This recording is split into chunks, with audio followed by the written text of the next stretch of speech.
Record dulu. Okey, hari ini kita terus masuk topik yang pertama hari ini, kuadratik nombor 5.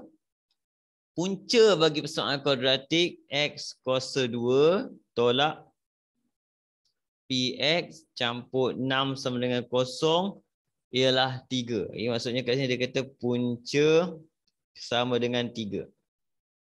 Yang ini senanglah kalau dia bagi punca sama dengan 3. Sebab apa saya kata senang? Sebab punca kamu kena hafal, punca adalah x.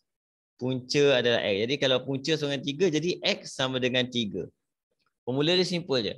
Punca ialah x. Itu saja. Punca ialah x, terus kita terus boleh buat. Okey. Okey. Terus masukkan je lah x ni ke dalam persamaan ni. Tu dapat jawapan dia. Jadi kita dapat 3 kuasa 2 tolak pi kali dengan 3 campur 6 sama dengan 0. Kita akan dapat 9 negatif 3pi, 9 campur dengan 6 dapat 15 sama dengan 0. Jadi negatif 3pi sama dengan negatif 15. Negatif potong. 3 pun potong bawa ke bawah. Jadi pi sama dengan 15 bahagi 3, 5. Okey, dia simple je soalan dia. Ini soalan pasal apa ni? Punca-punca. Jadi kamu ingat punca, yang ni kena hafal. Kalau dia kata punca adalah x. Kena ingat. Punca adalah x. Okey? Sebab tu biasanya punca pun juga dikenali sebagai pintasan x. Juga dikenali sebagai pintasan x dalam kuadratik. Okey? Nombor 6 pula. Nombor 6. Tengok soalan nombor 6. Diberi 6/5 dan K. Mana dah buat? Dan K. Saya kena beli pen baru lah macam ni. Bagi persamaan kuadratik ialah punca bagi persamaan kuadratik dia bagi 5x tolak 6. Tak boleh pakai, kena buang pen ni. Test satu lagi. Ni okey sikit. Nampak? Sama juga ke? X tambah 2 sama semuanya.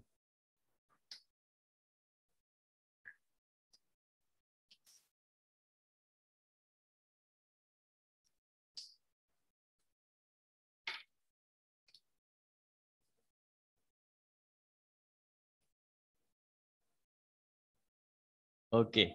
Dah jumpa dah. Sama dengan H X tolak 2. Dia kata yang ini adalah punca bagi ni. Kan? Punca. Jadi kita ingat tadi formula kita pertama, punca adalah X. Jadi yang ini kena buat kuadratik dulu. Kan? Jadi kita boleh dua keadaan. Yang ini kedua keadaan kita boleh buat. Yang pertama, kita jadikan dia kuadratik dulu. Jadi kuadratik maksudnya kena apa? Kena kembang. Kan? Nak jadikan kuadratik, kita kena kembangkan dia supaya membentuk AX kuasa 2 campur BX campur C sama dengan 0. Okay. Bila dia bagi dua punca macam ni, kita boleh guna dua formula lagi, iaitu yang pertama adalah SOR bar dan juga POR car. Okay. Dalam bahasa Melayu dia, hasil tambah punca negatif B per A, hasil darab punca sama dengan C per A. Ini formula kita boleh gunakan dalam menyelesaikan soalan ni. Okay. Tengok macam mana selesaikan dia. Saya kembangkan dulu. Tarik ni. Ni saya kembangkan. Jadi kita akan dapat kat sini adalah 5x kuasa 2. Ini nanti saya tunjuk satu lagi cara kan. Tambah 10x tolak 6x kemudian tolak 12 sama dengan hx tolak 2h. Kumpulkan, kita akan jadikan dia 5x kuasa 2 yang ada x, ini ada x, ini ada x, ada 3 orang yang ada x. 10 tolak 6, 4. Hx panggil sebelah akhirnya negatif hx. Nombor negatif 12 campur 2h. Jadi kat sini kita akan dapati bahawa 5X kuasa 2 seorang-seorang. X ada 2 orang, jadi saya kumpulkan 4 tolak H, X tolak dengan yang ini, tak ada masalah. Sebab dia adalah orang yang tak ada X, saya panggil dia C. Okay. Kemudian kita gunakan, kita boleh pakai formula ni. Tak ada masalah, pakai formula ni boleh. Nanti saya tunjuk satu kaedah, perbandingan pun boleh kan. Kalau pakai formula ni, kita akan buat yang pertama, yang ini adalah A dia, kita keluarkan 5. B dia adalah sama dengan 4 tolak H dan C dia sama dengan 2H tolak 12. Okey. Kemudian kita terus ambil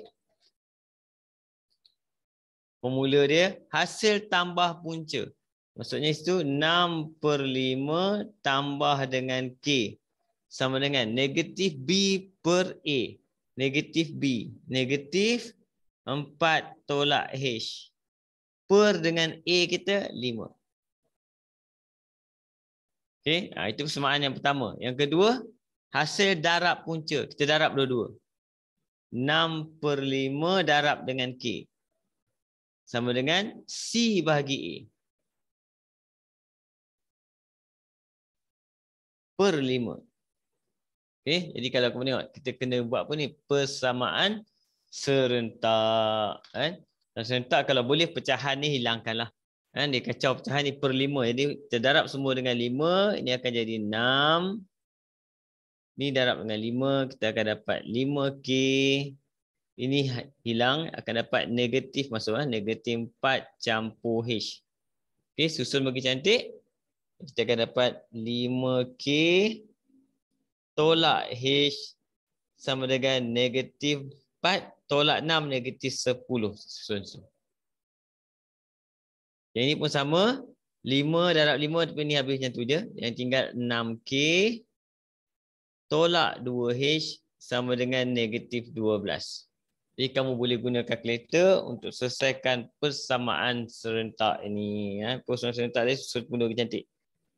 6K tolak 2H sama dengan negatif 12. Satu lagi. 5K tolak H sama dengan negatif 10. Jadi kita boleh gunakan persamaan serentak dengan menggunakan kalkulator. Okey, kejap. Kalau kalkulator saya ni.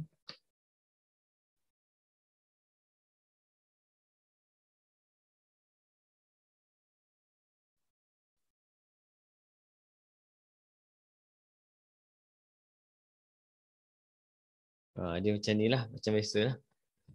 Uish, silau. Saya masukkan A kita adalah 6. B negatif 2. C negatif 12.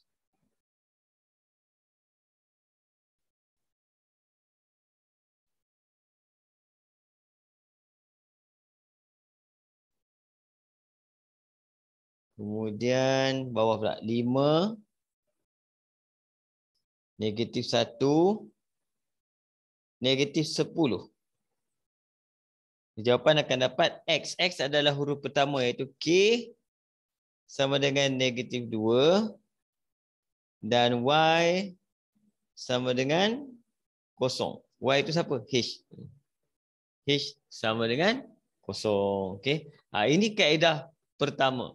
Kaedah pertama ni, kamu tengok ini kaedah yang sebenarnya dalam buku pun dia ajar cara macam ni, iaitu gunakan hasil tambah punca setelah punca. Okay. Kamu nampak panjang formula dia sangat panjang. Dalam kerja dia pun sangat panjang. Dan ini digunakan sama oleh subjek Math dan juga AdMath. Okay. Sama untuk Math dan juga AdMath. Ini okay. Satu lagi cara itu kamu boleh buatkan dengan menggunakan perbandingan. Perbandingan dia jadi macam inilah. Yang ini macam saya cerita tadi, kita ambil punca adalah X. Jadi kita akan buat situ X sama dengan 6/5. Satu lagi X sama dengan K. Okey, ini jalan kerja satu lagi. Jadi kat sini, kita pun buat kat sini. Bila jadi macam ni, kita letak dalam kurungan. Samakan dengan kosong.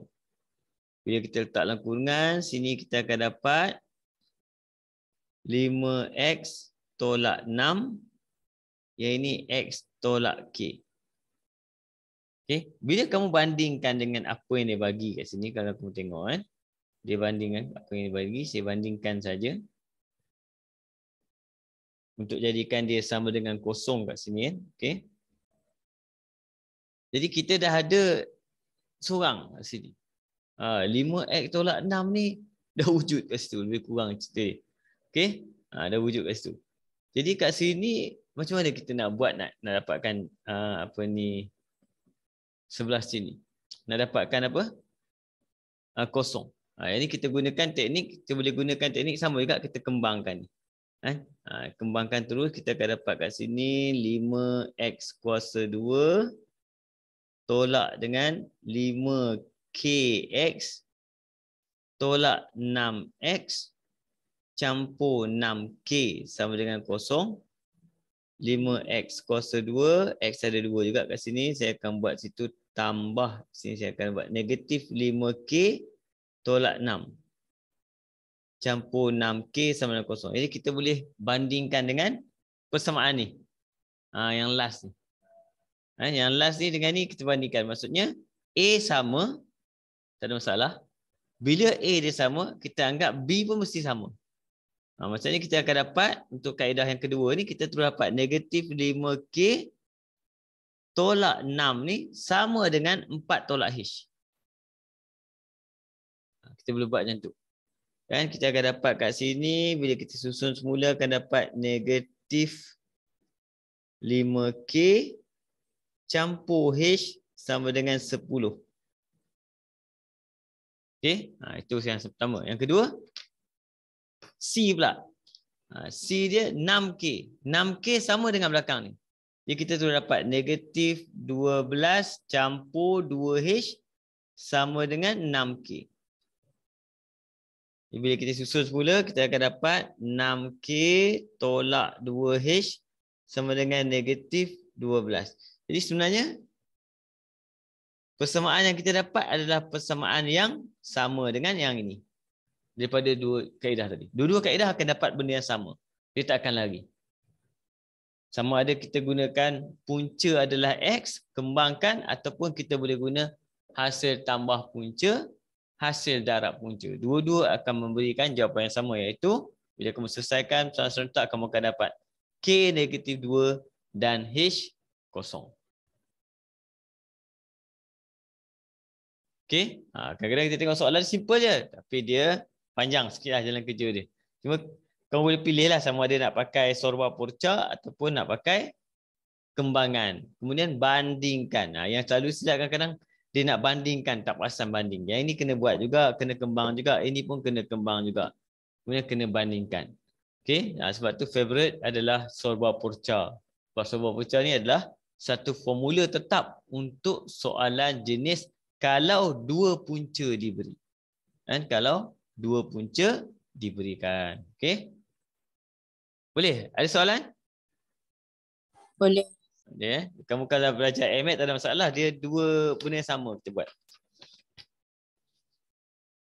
Okey, kita tengok seterusnya. Nombor 7 kat sini. Tentukan paksi simetri. Nombor 7 ni. Tentukan paksi simetri bagi graf fungsi fx sama dengan negatif 2x kuasa 2 campur 8x tolak 14. Soalan dia kata tentukan paksi simetri seterusnya lakar graf fungsi tersebut. Dia ada dua benda. Yang pertama, paksi simetri. Okey. Bila kita buat paksi simetri, dia ada formula senang. Formula X sama dengan negatif B per 2A. Ini senang. Ini formula untuk paksi simetri. Kamu hafal. Okey. Cuma bila kita nak lakar, kalau dia suruh paksi simetri ni je, terus dapat jawapan. Okey. Tapi seterusnya dia suruh lakar. Bila dia suruh lakar, nak lakar kita perlu ada yang pertama, kita perlu ada titik minimum atau maksimum. Yang kedua, Boleh juga. Kadang-kadang yang kedua ni satu bentuk graf. Kena tahu bentuk graf. Ketiga, pintasan. Kan? Pintasan. Pintasan yang wajib adalah pintasan Y. Tapi kalau dapat pintasan X tu bagus juga. Pintasan X adalah punca. Bagus juga. Titik minimum maksimum macam mana? Titik minimum maksimum kita akan gunakan dapatkan paksi simetri iaitu X sama dengan negatif B per 2A. Soalan ni mudah sebab dia seri kat atas. Ambil X ni masuk ke dalam Y. Y sama dengan Fx. Jadi kamu akan dapat koordinat X dan Y. Okey, bentuk graf macam mana? Bentuk graf macam biasa, kamu dah hafal saya rasa. Bentuk graf, dia kalau A dia positif, senyum. Kalau A negatif, bentuk dia masam. Pintasan Y ni C. Ni dah dapat dah, negatif 14. Pintasan Y ni ambil terus pada C. Okey, jadi kita akan buat yang pertama, saya akan buat paksi simetri dulu. Okay, paksi simetri. X sama dengan negatif B per 2A gantikan negatif B 8, 2A negatif 2. Jadi kita akan dapat jawapan kat sini akan dapat 8/4, 2. Persamaan paksi simetri adalah X sama dengan 2. Jadi untuk lakar, kita kena masukkan X ni ke dalam Fx semula. Ini untuk lakaran.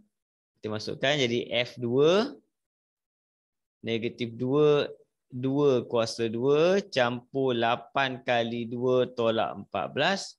Ambil kalkulator tekan pun tak apa.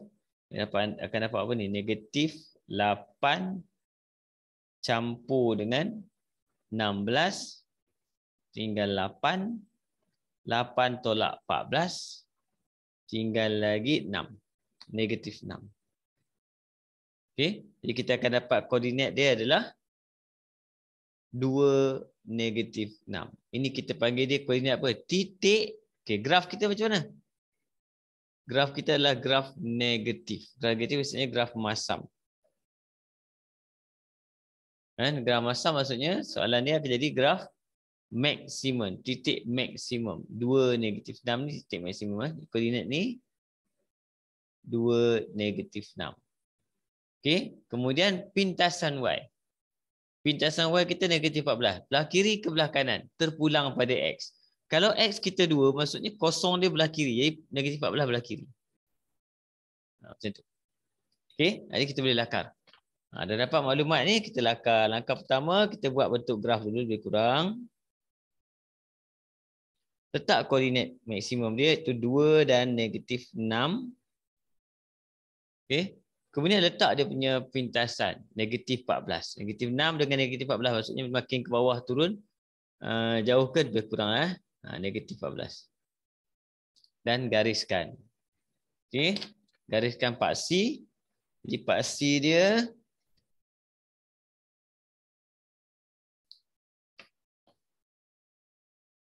kita garis kat sini dulu. Kemudian baru kita tengok Y. Y tengok apa? Dekat paksi Y pula. Paksi X. Paksi X tengok dekat Y. Negatif 6 jadi kosong kat atas.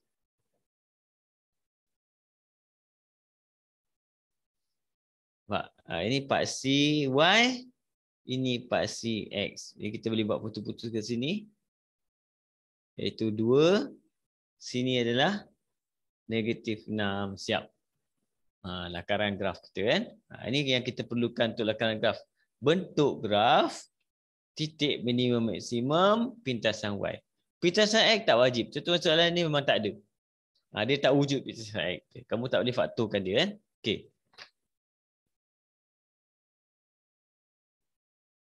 Kita pergi pada soalan seterusnya. Ini saya ambil pada soalan ni. Soalan kebat juga. Tapi soal objektif sebab apa? Topik dia adalah asas nombor saja. Asas nombor. Kita tengok.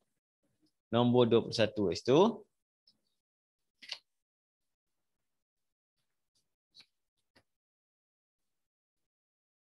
Encik Buhari telah berjaya dalam permohonannya untuk memiliki sebuah kondominium. Dia telah ditawarkan 4 pilihan. Aras 32,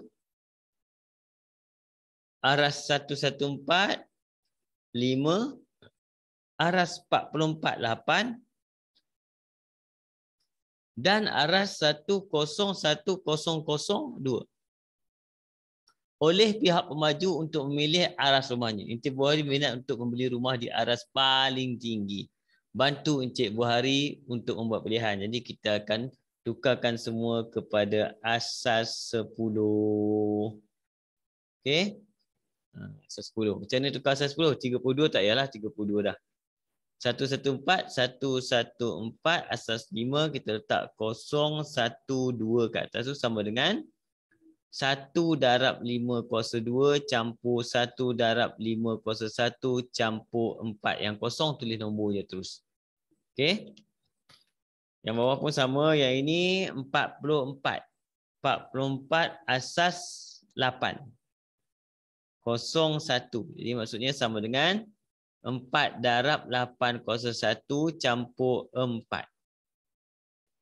Last sekali. Kuasa 2. 10100 asas 2. 01234. Ambil yang ada 1 saja. 1 darab 2 kuasa 4 campur dengan 1 darab 2 kuasa 2. Jadi yang mana satu kita nak pilih. Kita ambil kalkulator.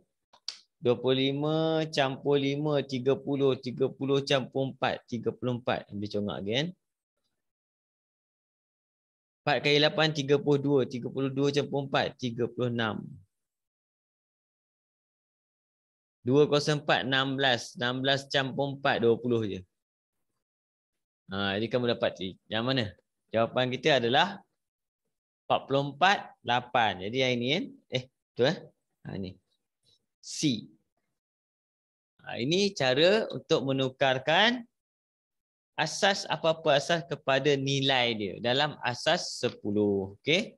Ini senanglah, boleh. Nombor 22, mekar. Cerita mekar pula. 22 kat sini. Mekar mempunyai 4 orang adik-beradik. Harum Kuntum Wangi. Umur mereka masing-masing ialah 101,001. Soalan lebih kurang sama. 34 asas 8. 134 asas 5. Tentukan siapa yang merupakan anak ketiga. Jika umur mekar 25 tahun. Oh, dia nak anak ketiga kan. Mekar 25 tahun. Okey, yang lain kita tengok. 0, 1, 2, 3, 4, 5. Jadi 1 darab 5 kuasa 2. 2 kuasa 5. Campur dengan 1 darab 2 kuasa 3. Campur 1. Yang ujung sekali kan. Okey, yang ini. 3 darab 8 kuasa 1 campur dengan 4. 1 darab 5 kuasa 2 campur 3 darab 5 kuasa 1 campur 4. Okey, kita boleh kira dah. 32 campur 8, 40. 41. Ush, 2 dah ni. Nak sulung. 3 darab 8, 24. 24 campur 4, 28. Ni lagi tua dia Mekah, nak nombor 2.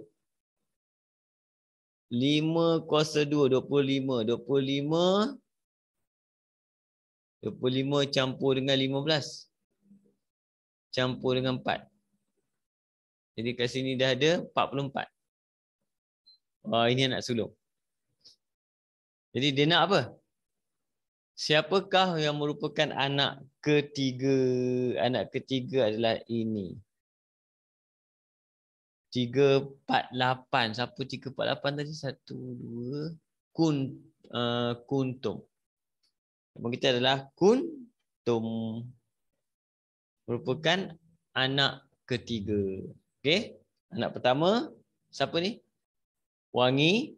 Anak kedua, Harum. Anak ketiga, Kuntum. Anak keempat, Mekar.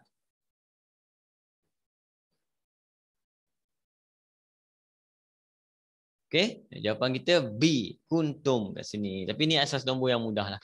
Kan? Tapi dalam soalan exam kamu macam ni je. Soalan lebih kurang je lah. Okay, nombor 23, kebat. Ada satu kebat. Pasal asal nombor. Teka-teki. Dia buat teka-teki pula. Tengok. Nombor 23. Sila jawab teka-teki saya. Saya fikirkan satu nombor dalam asas 5. X asas 5. Apabila ditukar kepada asas 8, ia menjadi sama juga dengan 316 asas 8. Dan apabila ditukar kepada asas 2, ia kepada asas 2 ialah 1100 11102. Apakah nilai X? Okey. Dan sekarang dia nak tanya X ni dalam asas 5. Berapa? Ni asas 8 ni asas 2. Kita tak penting yang ni. Sebab dia tak tanya ni, dia tanya X. Jadi X kita asas 5. Nak buat asas 5, kita kena tukarkan salah satu ni, mana-mana tak kisah, kepada asas 10 dulu. Kepada asas 10. Kamu boleh pakai kalkulator terus sebab 8 oct kepada DEC. Tapi saya pakai manual. 012, jadi kita akan dapat 3 darab 8 kuasa 2 campur 1 darab 8 kuasa 1 campur 6. Okey, kita ambil nombor tu, tekan kalkulator.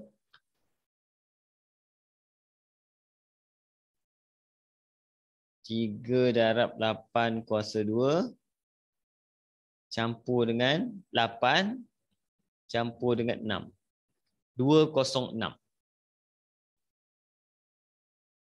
Okey, 206 ni kamu nak tukar kepada asas 5, kita bahagi 5. Bila kita bahagi 5, kita bahagi macam biasa je. Bahagi 5, kamu akan dapat 41.2. Kita ambil yang 41 saja. Kalkulator kamu terus kamu tekan je bahagi 5. Dia akan dapat 8.24. Ambil 8 saja. Okey, kemudian tekan lagi bahagi 5, dia akan bagi 1. Itu last. Sebab nombor kecil pada 5, stop dah. Habis, last. Tak boleh bahagi dah. Jadi jawapan kita kat sini adalah, yang pertama ini senang 1. Yang kedua, kita kena ambil 1 darab 5 letak sini. Tolakkan dia, dapat jawapan 3. 8 darab 5, 40 letak sini. Tolakkan dia, dapat jawapan 1. 41 darab 5, 205. Betul. 205. Tolak 205. Sini akan dapat 1 juga. Jadi jawapan kita kat sini adalah 1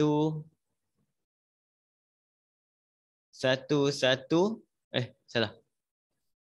1311 asas 5. Asas 5 dia mesti baca daripada bawah naik ke atas. Jawapan kita 1311. Asas 5 adalah soalan favourite untuk ditanya dalam exam sebab antara soalan yang asalnya tak boleh menggunakan kalkulator secara terus. Okey.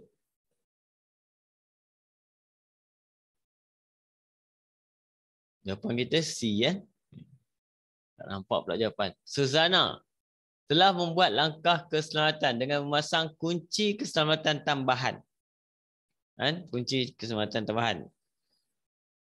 Untuk membuka kunci itu, tekan kod rahsia yang mempunyai angka 0 hingga 4.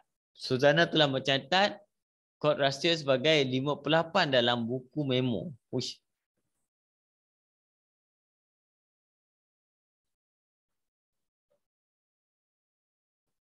Okey. Mempunyai angka 0 hingga 4. 0 hingga 4 saja.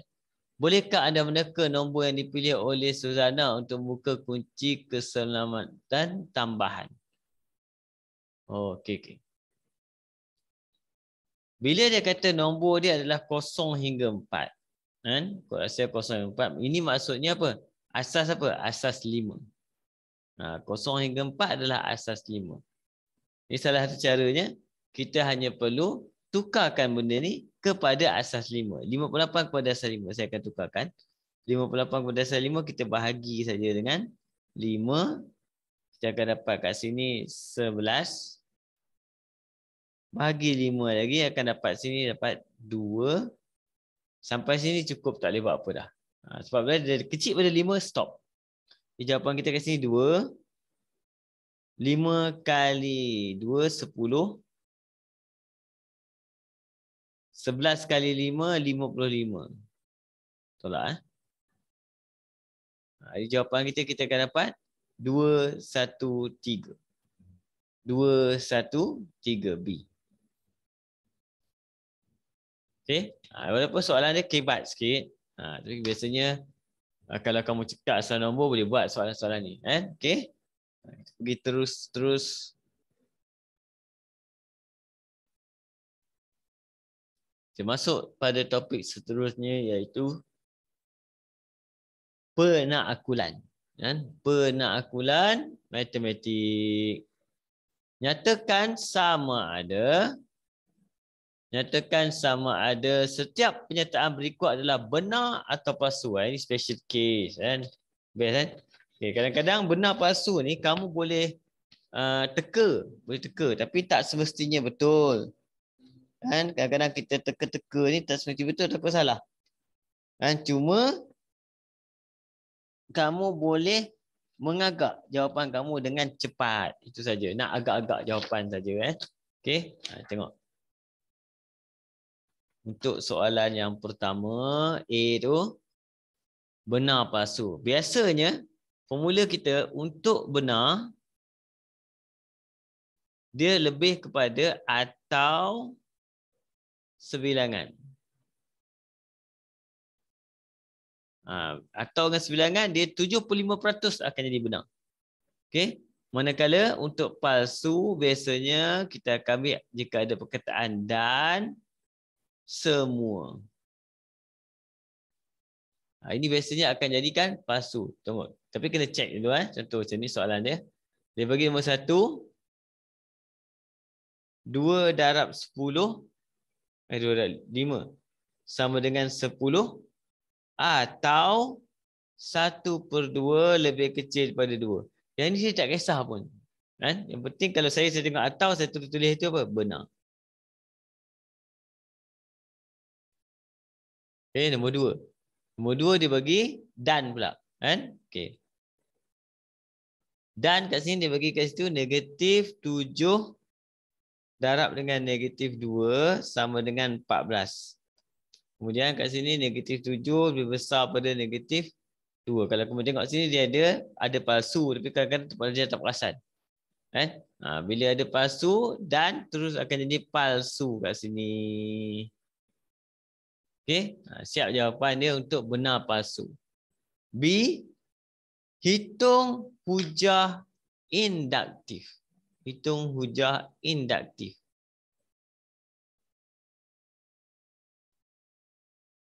Okey. Berikut kuat atau hujah induktif berikut kuat atau lemah. Berikan alasan anda. Ush, ni dahsyat ya. Baru-baru ini semua pelajar 4 ehsan lemah dalam subjek matematik. Seorang pelajar, Hani, merupakan salah seorang daripada kelas 4 ehsan. Hani merasakan dia tidak perlu mengikuti kelas tambahan kerana dia merasakan dia tidak lemah dalam subjek matematik. Wah, ini sama macam soalan dalam buku teks kamu lebih kurang.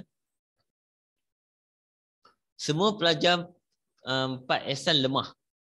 Kan? Jadi bila dia kata semua kat situ, itu yang menyebabkan soalan ni menjadi sesuatu yang lemah.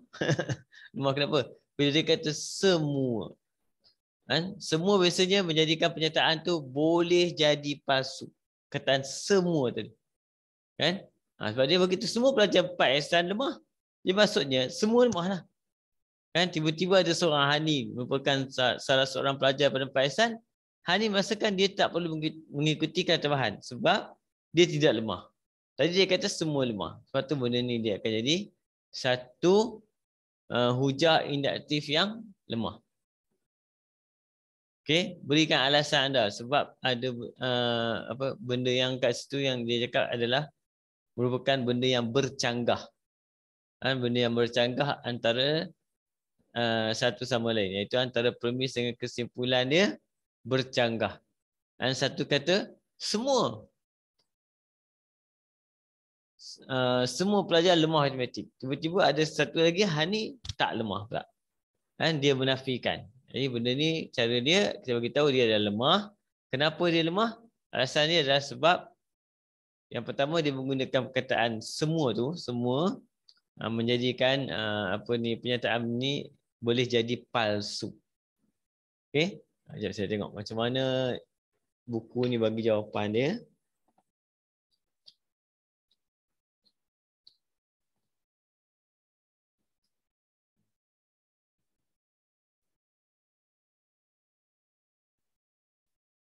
Nombor 4. Oh, jangan mesti nombor.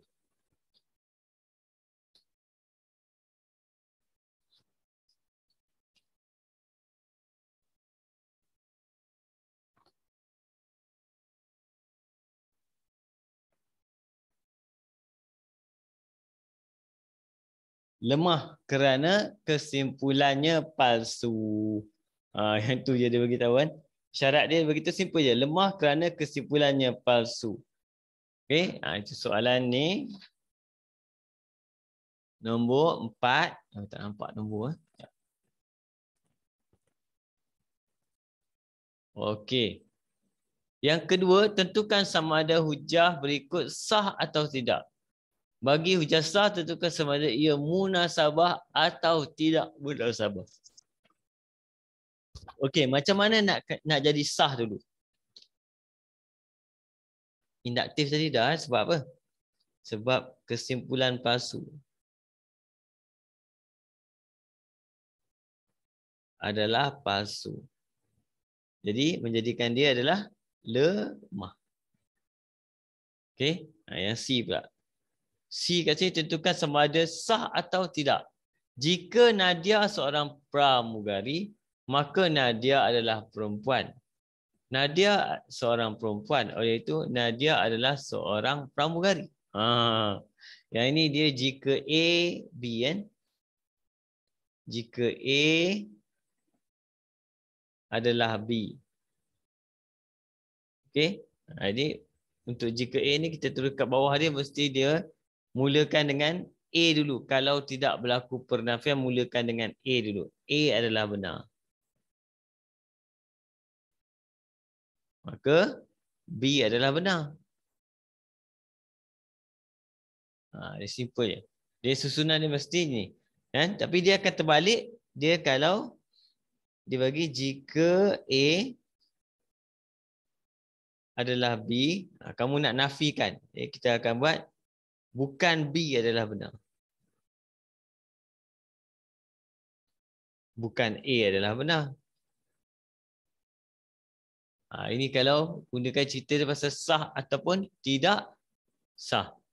Okey. Dia kata jika Nadia seorang pramugari. Jika A, Nadia adalah pramugari, maka jika A adalah B, tak patut nak bunyi pelik. Jika A maka B. Sorry. Okey. Jika Nadia seorang pramugari tu A, maka Nadia perempuan tu B. Kemudian dia kata apa? Nadia seorang perempuan. Dia start dengan B dulu. Itu masalah dia. Bila dia start dengan B dulu, maka hujah dia biasanya kita akan bagi tahu dia tidak sah. Tidak sah sebab dia mula dengan B dulu. Dia tak boleh mula dengan B. Kamu kena ingat ni. Benda simple. Tapi kadang-kadang ramai yang lupa benda ni. Okey? Saya tengok macam mana ayat dia bagi. Tidak mengikut struktur penghujahan yang betul. Okey? Tidak mengikut struktur penghujahan yang betul. Dia punya sebab dia. Kan? Okey? Yang pertama tadi tidak sah. Yang kedua, adakah munasabah? Munasabah simple je. Kalau benda tu benar, semuanya benar, munasabah. Ada satu benda palsu, dia automatik akan jadi tidak munasabah. Contoh kat sini, dia kata kat situ, Nadia seorang perempuan, oleh itu Nadia seorang pramugari. Tak semestinya kesimpulan dia. Nadia seorang perempuan. Oleh itu, Nadia tak semestinya seorang pramugari. Dia boleh jadi benda lain. Jadi benda ni kesimpulan dia adalah tidak benar. Palsu. Jadi terus automatik dia akan jadi tidak munasabah. Okey, munasabah tak munasabah ni senang je. Semua kena benar. Kalau ada satu bercanggah ke tak benar, automatik dia jadi tidak munasabah.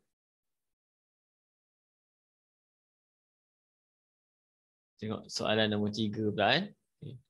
Okay. Nyatakan sama ada ayat berikut adalah satu pernyataan atau bukan pernyataan. Okey. Bila dibagi dalam bentuk algebra macam ni, A, kamu kena ingat apakah pernyataan? Pernyataan adalah sesuatu yang boleh kita katakan dia sama ada benar atau palsu. Itu pernyataan. Bila dia bagi macam ni, X campur 3 sama dengan 8, ini bukan pernyataan. Kan? Bukan. Pernyataan. Kenapa saya kata bukan? Pertama, saya tak tahu nilai X berapa. Jadi saya tak boleh nak cakap dah betul ke X tambah 3, 8 tak? Saya tak boleh tak tahu. Nilai X bukan, okey, kita kira lah cikgu dapat nilai X. Tak lah, ini orang bagi kita. Bila dia bagi macam ni, X tambah 3 sama dengan 8. Kamu kena tanya dia, apa soalan dia? Pak, kalau dengan hujah ni, kita panggil dia, yang ini adalah apa? Bukan pernyataan. Okey? Tentukan sama ada hujah berikut didaktif atau induktif. Okay, didaktif atau induktif.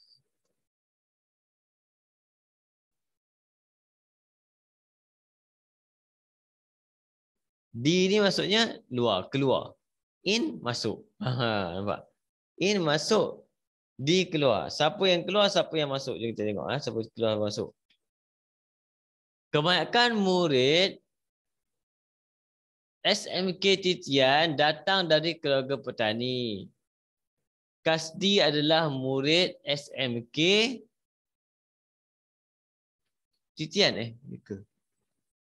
Okey, nampak. Kasdi adalah murid SMK Titian. Jadi Kasdi berkemungkinan datang dari keluarga petani. Okey, berkemungkinan. Sebab apa? Dia kata kebanyakan murid SMK Titian datang daripada keluarga petani. Okey, yang kedua. Rustam tinggal di Seremban. Jadi dia tinggal di Negeri Sembilan. Okay, yang mana induktif, yang mana kita panggil dia apa tadi? Induktif dengan diduktif. Okey, soalan dia. Tentukan sama ada diduktif atau induktif. Macam mana kita nak tentukan dia? Induktif ni, dia ada macam formula tertentu. Dia wujudkan formula. Induktif ni. Okey, diduktif tak ada. Macam biasa. Diduktif macam biasa. Diduktif macam jika maka tadi. Permis 1, permis 2, permis 3 itu kita panggil dia diduktif. Okey, saya tengok. Rustam tinggal di Seremban, jadi dia tinggal di Negeri Sembilan. Wow. Kebanyakan murid SMK Titian datang dari keluarga petani. Kasdi adalah murid SMK Titian. Jadi Kasdi berkemungkinan datang daripada keluarga petani. Okey. Kalau saya letak kat sini adalah nombor 1 tu adalah induktif. Nombor 2 tu adalah diduktif. Diduktif direct je dia. Kan? Okey, saya cek jawapan. Risau agak.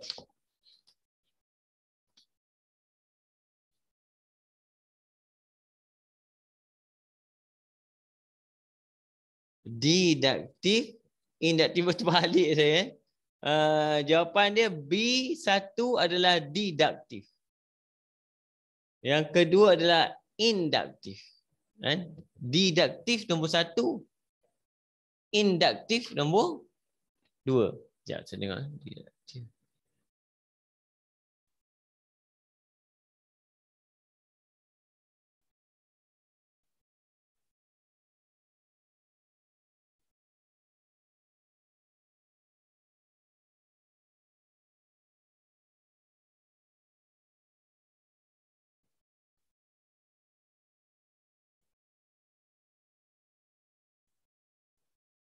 Oh, betul-betul. Kan? Didaktif adalah nombor 1 didaktif. Okey, nanti kamu tanya balik kalau kamu tak faham. Saya yang ini saya tak bercakap sangat ni. Kan? Didaktif. Sebab biasanya didaktif ni dia ada bentuk. Yang ini dia tak ada bentuk. Yang kedua adalah induktif. Okey? Kita tengok. Bentukkan satu hujah didaktif yang sah bagi situasi berikut. Mengikut bentuk 2.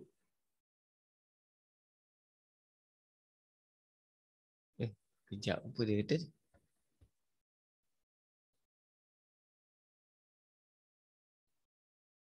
Mengikut bentuk 2. Satu hujah didaktif.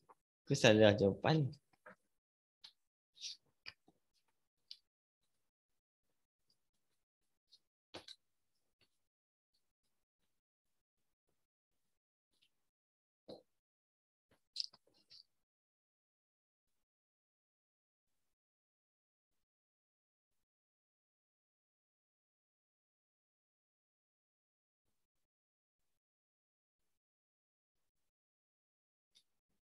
Okey, saya faham. Kenapa dia jadi didaktif. C ni, Lutfi bercadang membeli sebuah rumah. Sekiranya gaji bulanannya mencecah 5,000 sebulan. Dia mampu membeli sebuah rumah teres 2 tingkat. Jadi bila kita buat jadi kita target kita kena ada premis. Contoh saya akan buat premis 1.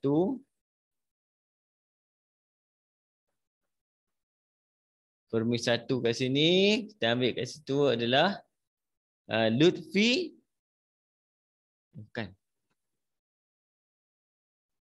Premis 1 biasanya dia mesti jika maka ya. Jadi jika soalan dia, jika Lutfi bukan Lutfi gaji kan. Gaji bulanan Lutfi mencecah 5,000 sebulan. Maka dia ada jika maka ni. Kalau kita pakai apa ni? Didaktif ni. Jika maka dia mampu membeli sebuah rumah teres 2 tingkat. Dia mampu membeli sebuah rumah teres 2 tingkat. Nampak? Ini dia punya premis 1. Premis 2 dia. Premis 2 dia kat sini kita boleh ambil apa tadi? Sistem dia kena munasabah. Kalau jika A maka B. Kita mesti mula dengan apa? Kalau tak nafikan dia mesti mula dengan A juga. Jadi kita akan letak gaji bulanan Lutfi. Gaji bulanan Lutfi mencecah 5,000 sebulan. Nampak? Jadi automatik kita punya kesimpulan. Apa kesimpulan dia? Kesimpulan dia, maka dia mampu. Jadi Lutfi mampu membeli sebuah rumah teres 2 tingkat. Oh, buruk tulisan kan? Itu maksud dia. Okey. Didaktif kita kena pecah betul macam ni. Jika maka dia mesti jika A maka B. Tapi kalau ada berlaku penafian kat situ, kita akan sebalikkan, mesti ambil yang B dulu baru A. Kan? Itu contoh soalan berkenaan dengan apa ni? Penakkulan matematik. Topik paling susah juga nak tengok. Nak ingat. Okey, soalan terakhir kita hari ini adalah set. Ini kita pernah buat soalan ni saya rasa. Kan? Cuma takut ingat-ingat lupalah. Kan? Okey. Soalan nombor 2 saya ambil pada set. Jadi dia ada 3 bulatan tu saya buat tu dulu. 1, 2, 3. Ada F, ada K, ada J. Biasanya soalan form 4, kebanyakan sekolah buat benda ni. Saya dah tengok macam ni, kebanyakan soalan buat bentuk bilangan yang divaksin. Kan, vaksin jenis apa? Macam itulah yang dia buat. Q. Okey. Sebuah pusat pengajian tinggi menyediakan 3 jenis bahasa asing. 3 jenis bahasa asing seperti bahasa Perancis, Perancis ni, France. Okey. Bahasa Jepun dan bahasa Arab. Gambar rajah Venn di bawah menunjukkan bilangan pelajar yang mempelajari 3 bahasa asing dalam sekumpulan 40 orang pelajar. F adalah bahasa Perancis, J bahasa Jepun dan K adalah bahasa Arab. Okey. Bilangan pelajar yang mempelajari bahasa Arab adalah 23 orang. Jadi kita tengok. Arab adalah 23 orang. K ni keseluruhan dia. Jadi kita akan dapat apa? Nilai P automatik. Okey. Jadi untuk A, apa kita buat? Dapat macam ni maksudnya. Bilangan untuk K adalah sama dengan 9 campur 7 campur 4, 20. Campur P. Dia bagi sama dengan 23. Jadi automatik dapat P sama dengan 3. Okey. Kemudian apa lagi maklumat kata? Bilangan pelajar yang mempelajari satu bahasa asing saja. Okey, bila dah dapat nilai 3, kita isi. Sini isi 3, sini pun 3 juga. Sebab sini pun P juga. Okey. Yang pertama, dia minta kat situ bilangan pelajar yang mempelajari satu bahasa asing saja. Satu bahasa asing saja maksudnya apa? Perancis sahaja. Ni. Bahasa Arab saja yang ini. Jepun saja yang ini. Ini Q belum. Jadi Q belum buat. Belum apa yang kita buat kan. Q kita boleh kira. Saya akan kira Q dulu. Sebab dia kata jumlah semua ni adalah 40. Jadi kita hanya perlu ambil campur semua dengan Q sekali dapat 40. Sama dengan 40. Jadi saya akan ambil kat sini. 10, 20, 32. Jadi Q akan dapat 8. Cantik. Jadi kita dah dapat jawapan yang pertama ni. Tertinggal, saya lupa ni. P je jawab, Q tak jawab. Kan? Okey, jadi soalan ni sekarang ni dia nak apa? Bilangan pelajar satu bahasa asing saja. Maksudnya 6. Untuk soalan B. 6 campur 9 campur Q adalah 8. Dapatlah jawapan kita kat sini. Berapa ni? 12. 23. Okey, dapat. C. Bilangan pelajar yang mempelajari bahasa Jepun. Nampak? Bahasa Jepun. Dia tak bagi tahu pun sahaja. Perkataan sahaja tak ada. Bahasa Jepun. Maksudnya J. Sini. Ini kita panggil C. N, J. Bahasa Jepun. Okey. Dia tak ada perkataan sahaja kan. Sama dengan kat sini Q kita 8. 8 campur 10, 18. Okey, antara soalan set dan soalan yang mudah lah untuk exam kamu nanti kan. Ni dua-dua sahabat indah. Dah dapat tarikh exam? Belum lagi kan? Lepas lepas ni lah, saya rasa lepas cuti sekolah lah. Kan? Dah habis form 5 semua baru kamu lah nanti. Kan? Exam betul-betul dia panggil apa? Exam apa ni? Penggal. Final lah. Penggal akhir. Ujian penggal. Akhir tahun. Itu payah betul lah tak nama dia. Kan? Ujian penilaian akhir tahun tingkatan 4. Memang last akhir tahun kamu bulan 2. Jauh lagi cerita dia. Okey. Jadi insya-Allah kan malam ni saja yang saya sempat buat ulang kajian kamu. Kalau kamu perlukan soalan spesifik untuk topik apa untuk ulang kaji, kamu WhatsApp saya. Okey. Dan sama juga program cuti sekolah kamu kelas dia pagi kan. cuti sekolah ni ada kelas tambahan ke? Tak ada? Sekolah? Tak ada kot. Kalau tak ada, senang sikit lah susun jadual. Pagi biasanya tak adalah. Pagi saya tu bukan pas subuh. So, pagi saya biasanya bermula pukul 10. Lepas breakfast. Jadi kita buat kelas dalam pukul 10 sampai pukul 11.30 sudah habis. Okay? Jadi nanti saya bagi hari apa. Sebab saya ada banyak ni nak set dengan form 5 sama ni. Jadi kita jumpa lagi insyaAllah minggu depan. Assalamualaikum warahmatullahi wabarakatuh. Terima kasih cikgu. Waalaikumsalam. Terima kasih cikgu. Sama.